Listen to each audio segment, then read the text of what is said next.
చూసి ఆ కష్టాలను ఏ విధంగా ఎదుర్కోవాలన్న ఆలోచనతోని అడవి బాట పట్టి మళ్ళీ అక్కడి నుంచి ప్రజా జీవితంలోకి వచ్చి ఇవాళ రాష్ట్ర మంత్రిగా ఉండి ఈ ఆదిలాబాద్ ఆడబిడ్డల యొక్క ఆత్మగౌరవం నిలబెట్టడానికి మీ జిల్లా ఇన్ఛార్జ్ మంత్రిగా ఈరోజు సీతక్క మీ ముందుంది.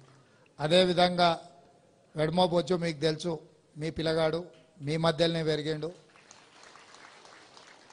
మీ ఆదివాసీలు అందరూ ఆయన నేను గుడికి వచ్చినప్పుడు మా వాడికి ఎమ్మెల్యే టికెట్ ఏంటి సార్ గెలిపించుకొచ్చుకునే బాధ్యత అని ఆ రోజు వాళ్ళు అడిగినరు. వాళ్ళకి ఇచ్చిన మాట ప్రకారం బొజ్జుకు మేము సోనియా గాంధీ గారు, మల్లికార్జున్ ఖర్గే గారు ఎమ్మెల్యే టికెట్ ఇచ్చిండ్రు.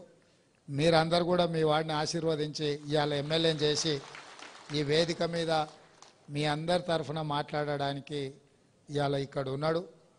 ఇవాళ మీ ప్రాంతం ఆదిలాబాద్ ప్రాంతం కాంగ్రెస్ అధికారంలోకి వస్తే దత్తత తీసుకొని సాగునీటి ప్రాజెక్టుల విషయంలో కానీ, పాఠశాలల విషయంలో కానీ, ఈ ప్రాంతంలో తాగునీటి విషయంలో కానీ, ఈ ప్రాంత అభివృద్ధి కోసం మీ ఆత్మగౌరవాన్ని నిలబెట్టడానికి ప్రభుత్వం ఇందిరమ్మ రాజ్యం మీ ముందల పనిచేస్తుందని చెప్పి ఆయన మాట ఇచ్చినాం.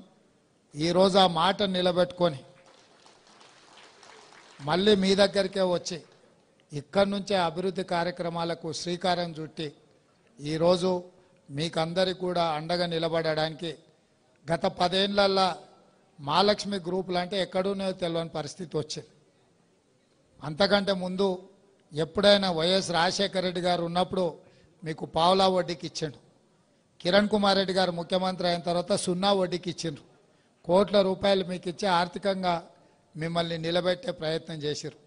ఇవాళ బ్యాంకులకు పైసలు ఇచ్చే పరిస్థితి కానీ ప్రభుత్వం ఎన్నడూ కూడా గతంలో ఆనాటి ముఖ్యమంత్రి ఎన్నడూ కూడా ఆడపడుచులతో మాట్లాడాలి, వాళ్ళ ఆలోచన ఏమున్నది, వాళ్ళ కష్టం ఏమున్నది, వాళ్ళ సూచన ఏమున్నది, వాళ్ళు ఇచ్చే సలహాలు సూచనలు తీసుకొని ప్రభుత్వం నడపాలన్న ఆలోచననే చేయలేదు.